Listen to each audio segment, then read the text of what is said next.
Baik, di sini saya akan menjelaskan pemahaman tentang SPT dan SSP. Dari pertama yaitu pengertian SPT.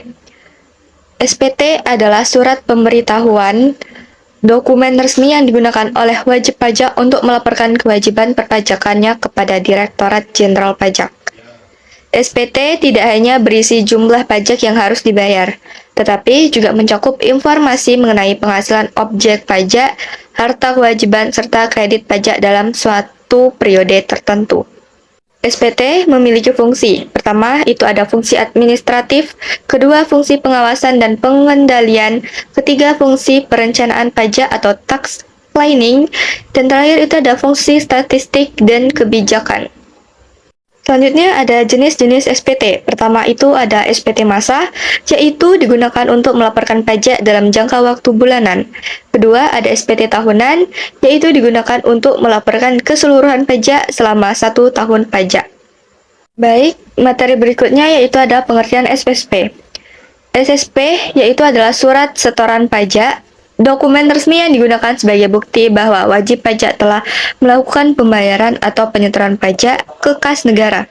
SSP berfungsi sebagai sarana administrasi untuk mencatat pembayaran pajak sesuai dengan jenis pajak, masa pajak, dan tahun pajak yang bersangkutan. Dengan adanya SSP, pemerintah dapat memastikan bahwa penerimaan negara dari sektor perpajakan tercatat secara akurat dan dapat dipertanggungjawabkan. Berikutnya, ada fungsi SSP. Pertama, yaitu sebagai bukti legal pembayaran. Kedua, sebagai alat validasi dalam SPT. Ketiga, itu sebagai instrumen pengawasan fiskal. Dan terakhir, itu sebagai dokumen audit. Baik, berikutnya ada hubungan SPT dan SSP, di mana SPT dan SSP ini saling berkaitan, yaitu pertama, menghitung pajak terutang, kedua, membayar pajak atau SSP, ketiga, mengisi SPT berdasarkan SSP, dan terakhir itu melaporkan SPT ke DJP, di mana jika semua itu tidak sesuai dapat menimbulkan sanksi. Ada juga perbedaan SPT dan SP, di mana aspeknya itu berbeda-beda. Pertama, ada fungsi, SPT itu laporan pajak, SSP itu bukti pembayaran. Kedua, aspek waktu, di mana SPT itu setelah bayar, sedangkan SSP itu saat bayar. Dan terakhir itu ada aspek bentuk, di mana SPT itu dokumen laporan, sedangkan SSP itu buktinya setor. Selanjutnya, permasalahan dalam praktek SPT dan SSP.